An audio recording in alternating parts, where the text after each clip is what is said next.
And finding a ship sailing over Phoenicia, we went aboard and set sail. When we had sighted Cyprus, we passed it on the left and sailed to Syria and landed at here. We've gone. It's kind of a in 2 or 3 verses. They've gone from Asia Minor back to Israel. That's where they are, very close to it. Tyre. If you remember the city Tyre, Jesus and his disciples went to Tyre once.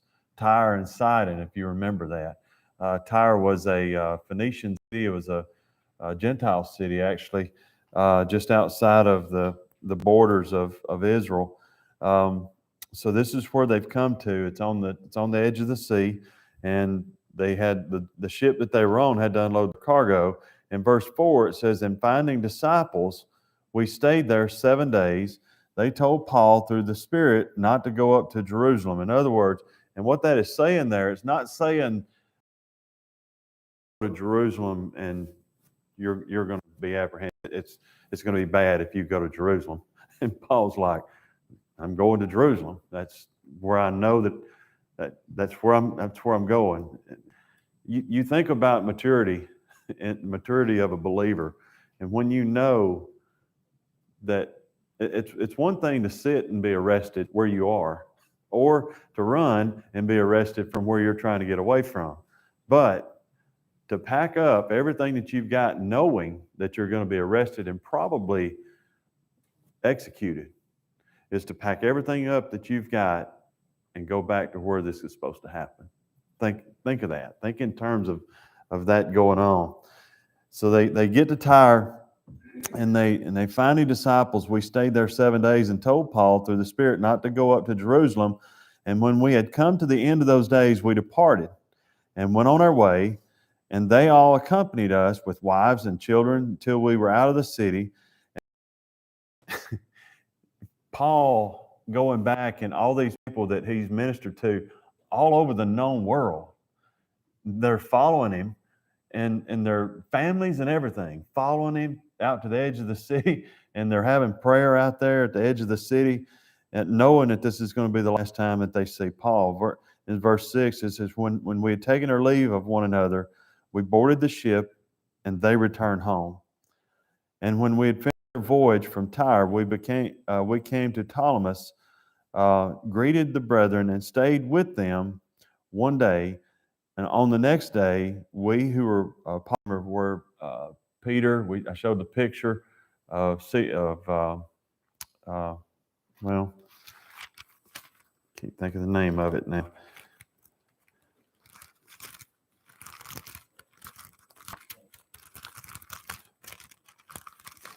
Peter had saw the vision of where was he when he saw the vision of the sheet? Peter's vision. Joppa. So Joppa was maybe 12 miles south, or is 12 miles south of Caesarea, but it's right on the coast as well. So, but this is where they are. So they're very close. They're very close to Jerusalem. So he's making his way back there little by little. In verse 8 says, "On the next day, we who were Paul's companions departed and came to Caesarea and entered the house of Philip, the evangelist, who was one of the 7, and stayed with him." Who were the 7? Anybody remember who? Philip, yeah, they were. A lot of people say, well, these are the first deacons that the church had ordained. But he was one of the 7. But it says Philip the evangelist. In verse 9 it says, so they stayed with him. In verse 9 it says, now this man had 4 virgin daughters who prophesied, and he felt around his own hands and bound his own hands and feet, and said, thus says the Holy Spirit, so shall the Jews at Jerusalem bind the man who owns this belt and deliver him into the hands of the Gentiles. Talking about Paul. He said this is going to happen. In verse 12 says, and now when we heard these things, to go up to Jerusalem. So who are pleading with Paul not to go up? Look back at that verse. Who's who's pleading not to go to Jerusalem? Who's writing the letter? Luke. All right, so we know Luke's part of the ones pleading not to go, and his whole the whole bunch that's with Paul, and also everybody that was at Caesarea. Everybody's pleading with Paul not to go to Jerusalem because they know what's going to happen. And Paul makes a statement in verse 13. Then Paul answered, "What do you mean by weeping and breaking my heart? What? For I am ready, not only to be bound, but also die at Jerusalem for the name of the Lord Jesus." Now, where are you as a Christian, as a believer? Where are we? Including myself. This is maturity. This is knowing that it's not about, like I said this morning, my job, and it's not about school. It's not about all the externals. Our life is about Jesus Christ. And we live in this other world. We have an occupation. We have a job. We have school that we have to do. We have to go do things at grocery stores and do things. We have a life, yes. But our focus is Jesus Christ. This is what it should be. Paul gives us an example. He gives us a way to be able to look and know and understand that Christ should be our focus. Now, I'm going to say this, and I'm not belittling any of the other disciples, but y'all know I'm an Apostle Paul fan. I've said it multiple times that I'm an Apostle Paul fan. But how against the grain was Paul going that none of the rest of the disciples, apostles that were in Jerusalem already, weren't in fear for their life? But Paul, if he goes back, he is. You think about that? James, the leader of the church, where does he live? Not saying anything bad about James, because James he's an apostle. But where is he living? In Jerusalem. Where are the other apostles? I mean, they were in and out of Jerusalem, but where were they? We're about to find out that they were all there in Jerusalem. Why were they not in fear for their life? But Paul is. And look, those others were doing the work of the Lord too. But there was something about the Apostle Paul. When you see somebody that gets saved like Paul, and he's that on fire, that's amazing to me. I didn't know if this was open for comment, but Sure. But he's also a traitor. I mean, he's been the Pharisee of Pharisees. Yeah. He's been one of them up here on Yeah. Gamaliel, and Yeah. he was a dangerous man. Absolutely. Absolutely. And that may have been, I don't know, maybe that's part of it. But yeah. Yeah. But I know, we're going to read some of this. Hopefully we're going to get to it. But they lose their mind. Literally in chapter 22, they lose it when he says one particular thing. He shares his testimony, and he gets to the end of his testimony, and they lose it over, not over him getting saved, but they lose it over one thing that he says at the end, and they start screaming. We'll get to that, okay? Verse 14. So when he would not be persuaded, we cease saying till the will of the Lord be done. That's all you can say after a while, ain't it? Well, God's will, God's will be done. So, verse 15. And after those days, we packed and went to Jerusalem. Went up to Jerusalem. Which way? Went up to Jerusalem. Why did they go up to Jerusalem? Because Jerusalem was up. It was up high. Remember this morning I mentioned that was why David wanted the city of Jerusalem, because it was up high. It was very place to defend, but it was an easier place to defend because armies had to go up a big mountain to be able to get to it. Verse 16, also some of the disciples from Caesarea went with us and brought with them a certain Nason of Cyprus, an early disciple where to lodge. This is somebody who John MacArthur is just trying to do some studying on this. This person was more than likely a Hellenistic Jew, meaning he was a Jew that was from outside of Jerusalem, and he come in. So they would have had kind of a lot of dealings with Gentiles, and would have been kind of a I don't know. You understand what I mean by he's a friendly. He would have been a friendly. In other words, he's got a whole entourage of Gentiles with him that Paul is bringing with him. It's not just Jewish people that Paul's got with him. He's got a bunch of Gentiles with him. So Paul's got to be able to carry these folks around and people to be able to welcome them. And he's walking right into the lion's den.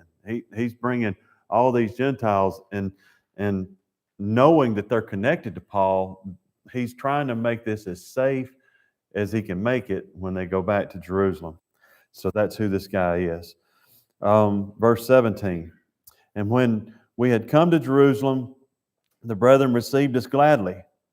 On the following day, Paul went in with us to James, and all the elders were present. And when we had greeted them, he told those things which God had done among the Gentiles through his ministry. And when they had heard it, they glorified the Lord, and they said to him, "You see, brother, how many myriads of Jews there are who believed, and they are all zealous for the law. But when they have been informed about you, that you teach all Jews, the Gentiles, to forsake Moses, saying that they ought not to circumcise their children, nor to walk according to the customs, what then? The assembly must be have come. Therefore, do what I tell you. We have 4 men who have taken a vow. Take them and be purified with them, and pay their expenses, so that they may shave their heads, and that all may know that those things which they were informed concerning you are nothing, but that you yourself also walk orderly and keep the law." Anybody have a problem with that? So this is coming from James, and James is telling, kind of do, but so James is telling Paul, look, that's fantastic what you've done, but let me also tell you what you've done. You're being accused of telling Jews and Gentiles that we no longer have to worry about circumcision, certain foods that we eat, all those rules and regulations that happen in Jewish history and the law. Said what they're saying is that you are saying that those things are nothing. Throw them out the door. That's what everybody's saying about you, Paul. So here's what you need to do. You need to kind of come back into Judaism just for a little bit, just to kind of patch things up, and take this vow, which was a Nazarene vow, and pay for this ceremonial Judean Israeli religious thing, to cleanse yourself, to be able to come into the temple, because they had been out and they needed to be cleansed. They were impure, considered impure, to be able to come back to the temple. And he says, this is what you need to be able to do. Now, you're the Apostle Paul. Just for a minute. You're Paul. What goes through your mind if he says that? Craig? He's thinking, I done told Peter, I'm going to tell you too. He would not compromise his beliefs. He wasn't going to pretend to be like a Jew this time. He wasn't going to go back. Yeah. He's going to stick to what he believed, what he felt led. I'll say this is the first time I've seen Paul straddle the fence. This is the first time and the last time. And actually, when he's pushed to to say what is on his mind, he says it in an open forum. He says it. Verse 26, then Paul took the men, and the next day, having been purified with them, entered the temple to announce the expiration of the days of purification, at which time an offering should be made for each one of them.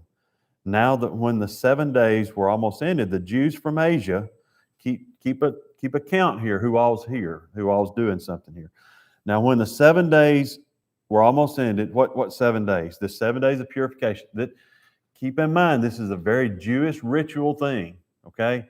So Paul has actually gone back, I wouldn't say sold out, but he's gone back and he's kind of appeasing this bunch for just a minute.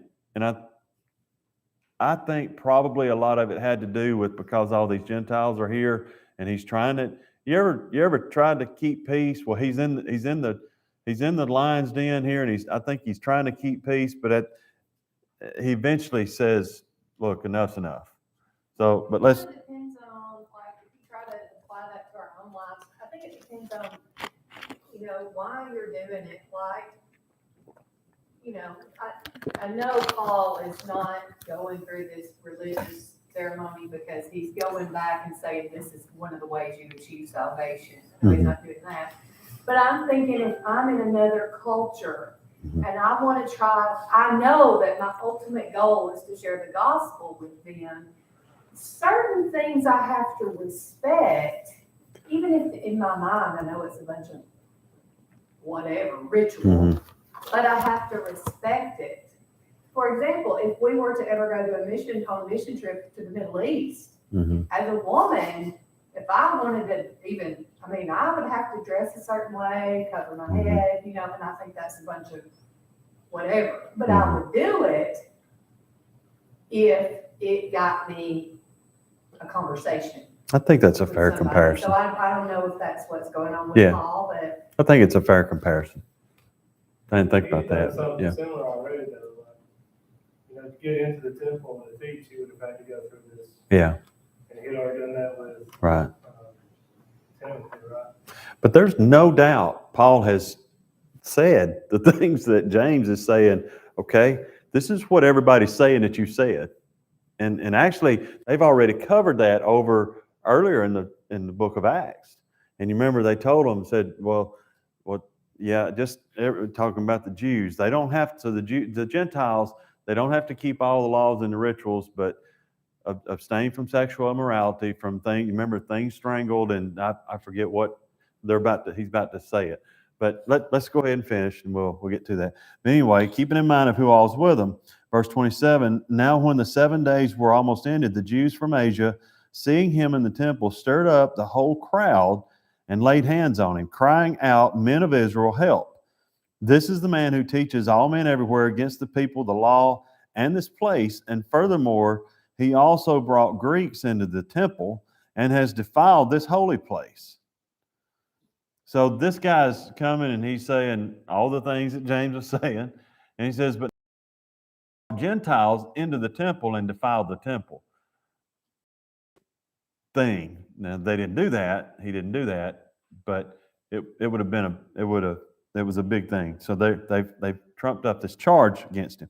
Verse 29, for they had previously seen Trophimus the Ephesian, which was Gentile, with him in the city, and they supposed that Paul had brought into the temple. They just saw him with a Gentile, and they thought, well, he's brought this Gentile in. Verse 30, and all the city was disturbed. Now, as they were seeking to kill him, news came to the commander of the garrison. This is the Roman army, basically. Now, as they were seeking to kill him, news came to the commander of the garrison that all Jerusalem was in an uproar. He immediately took soldiers and centurions and ran down. If there's one thing that Rome didn't like was an uproar. They wanted to keep things, just don't rock the boat. Talking about Paul, and commanded him to be bound in 2 chains. And he asked who he was and what he had done. And some among the multitude one thing and some another. You see what's going on. They're screaming out whatever just to try to get him arrested. So when he could not ascertain the truth because of the tumult, he could be taken into the barracks. And when he had reached the stairs, he had to be carried by the soldiers because of the violence of the mob, for the multitude of the people followed after, crying out, "Away with him!" The soldiers couldn't even get Paul out of there fast enough. The mob was overtaking the Roman soldiers, which was, listen, that's amazing for that to happen. But that's where they were. They were so angry and they hated Paul so bad that they were about to overtake the Roman soldiers. "May I speak to you?" And he replied, "Can you speak Greek?" In other words, he'd been speaking to the people, and he says, "Can you speak Greek?" In this, "Are you not the Egyptian who some time ago stirred up a rebellion and led the 4,000 assassins out into the wilderness?" No, not who I am. But verse 39, but Paul said, "I am a Jew from Tarsus in Cilicia, a citizen of no mean city, and I implore you, permit me to speak to the people." It's talking about this Cilicia. It's an important city.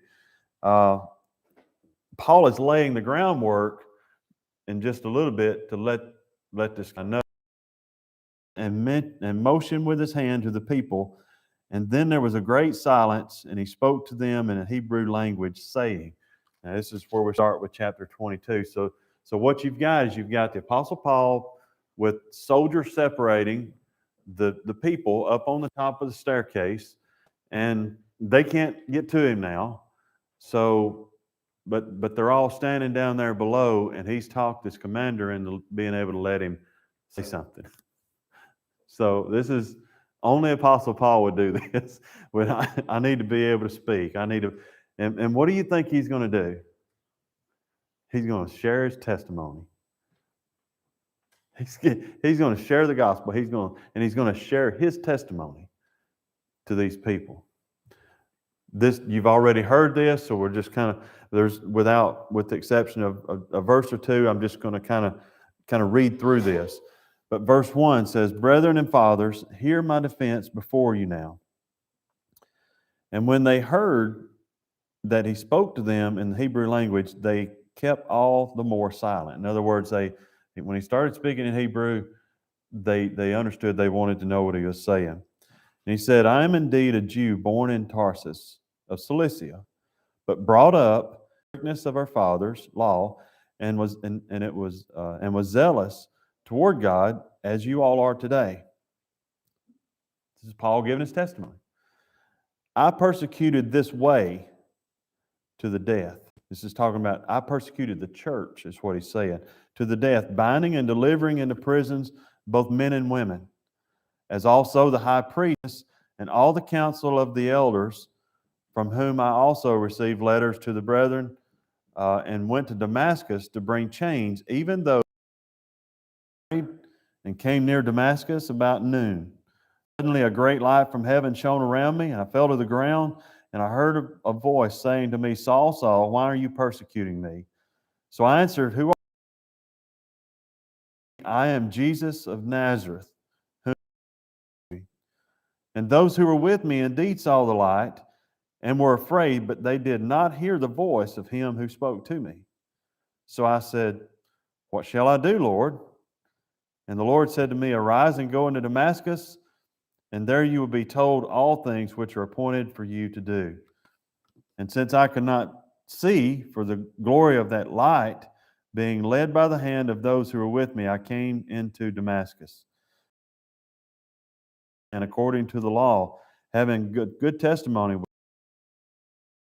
stood and said to me, 'Brother Saul, receive your sight.' And at that same hour I looked up at him, and then he said, 'The God of our fathers has chosen you, that you should know his will, see the just one, and hear the voice of his mouth. You will be his witness to all men, what you have seen and heard. And now, why are you waiting? Arise and be baptized and wash away your sins, calling for the name of the Lord.'" Now I want to clarify something in that statement, verse 15 or 16, without getting too down into the weeds in that. grammatically, that should be reversed. Uh, if you're, and I don't do, I'm just did some study on this. I don't know Greek, I don't know Hebrew, but apparently this should be reversed in what it's saying. And now you're waiting, arise and be baptized. I'll just read you here what MacArthur says the same thing about this. Notice this evening. He says, this phrase, calling on the name of the Lord, precedes arise and be baptized. Salvation comes from calling on the name of the Lord and not being baptized. So he says grammatically, this phrase, calling on the name of the Lord, precedes that. So again, this is not people being saved by baptism. I want to point that out. Don't want anybody. All right, that was just kind of free. Verse 17. Now it happened when I returned to Jerusalem and was praying in the temple that I was in a trance, and I saw him. And saw him saying to me, telling him this. Jesus is. So I said, Lord, they know that in every synagogue I imprison and beat those who believe on you. And when the blood of your martyr Stephen was shed, I also was standing by consenting of those who were killing him. And he said to me, depart, for I will send you far from here to the Gentiles. That's the end of verse 21. Verse 22 is when everybody comes unglued. They listen to him until this word. What word? Gentiles. That's when they lost it. And they listened to him until this word, and then they raised their voices and said, away with such a fellow from the earth. He is not fit to live. Raise your hand if you're a Gentile. You are not worth you a dog. That's what they thought that they, and I know we're going back 2,000 years, but the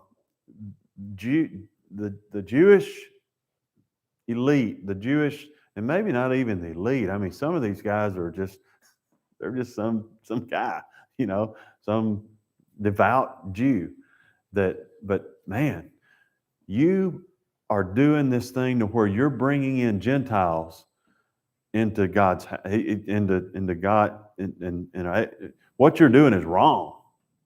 Gentiles have no part in us. That's what they're saying, and they sold out to that so much that they say he deserves to die. Like not tomorrow, not next week. He needs to go right now. Then as they cried out and tore off their clothes and threw dust into the air, I'm glad we don't do that anymore. The commander ordered him to be brought into the barracks for safety. And he said that he should be examined under scourging, so that he might know why they shouted so against. He's trying to.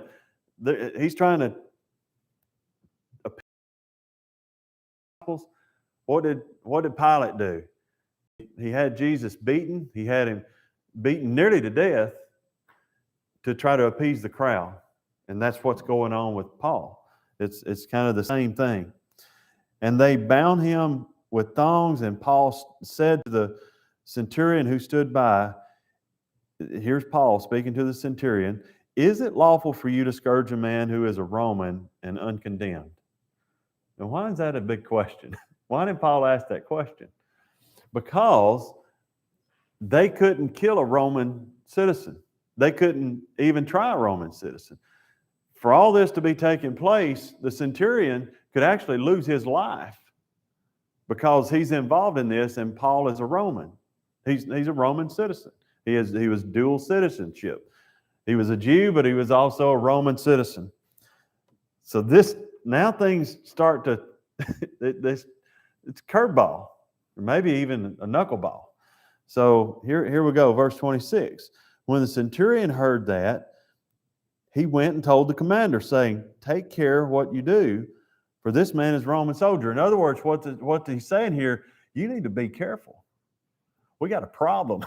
we got a problem here because they're wanting to kill this guy because he's a Jew, but he's not only a Jew, but he's also a Roman citizen. We'd be in a lot of trouble here.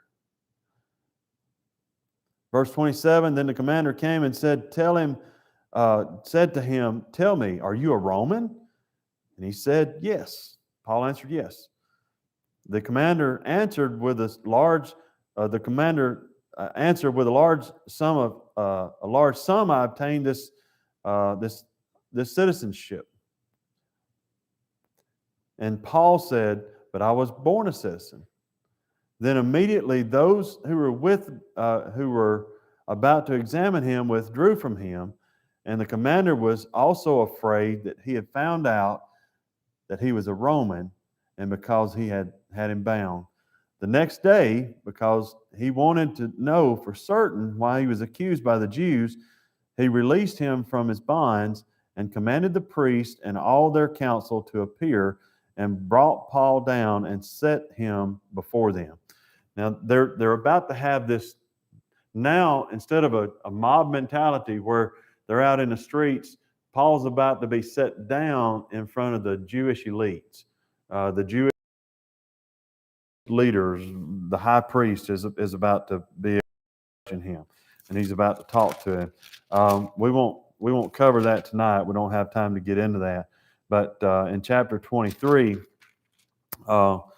he's going to be able to go through this, and then there's going to be a plot against Paul. There's some. It's funny if you want to go ahead and read chapter 23. It's very political. It's very political because Paul starts talking about him being a Pharisee. He says, I was a Pharisee, or I'm a Pharisee. And the whole group was sitting there, was made up of Pharisees and Sadducees, okay, and scribes. So so what this is like sitting down in the Senate in Washington and saying, I'm a Republican or I'm a Democrat. And when he said he was a Pharisee, all the Pharisees says, well, maybe he's not too bad of a guy.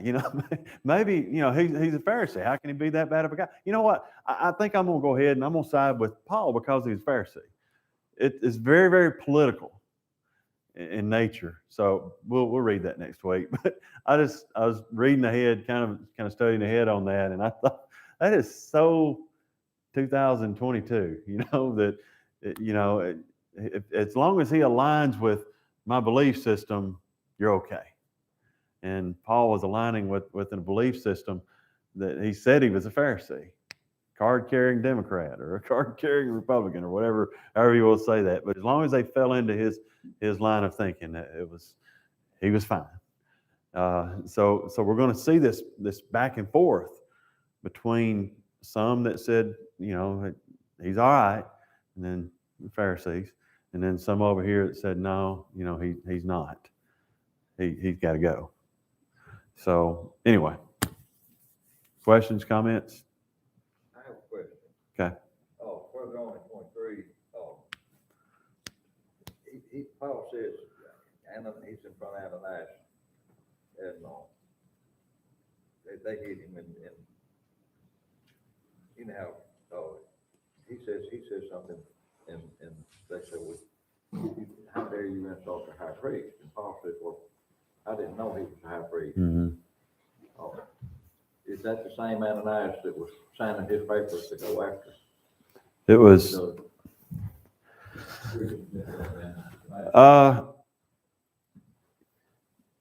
Yeah, I know what you're saying. I didn't study that out to see why he did. You're saying why didn't he recognize him? Yeah. Right. You should have known. Yeah. I'll get you an answer. I didn't dig deep into 23. I just kind of read through that because I get involved in this and going through, and I'm like, but I'll dig into that and try to. Yeah, and Paul's smart too, and You know, I don't know. Maybe he didn't recognize him. I don't know. You would think he'd recognize him though. So, but I'll try to get an answer for that. Anything else on chapter 21 and 22? Sorry. That's all right. Maybe you can help me come up with that. That's a good question though.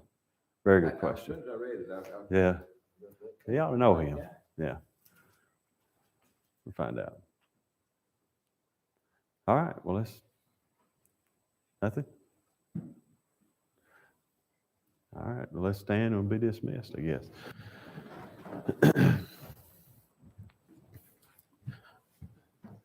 Need to try to, let's see, who am I missing on that budget committee? Me, you,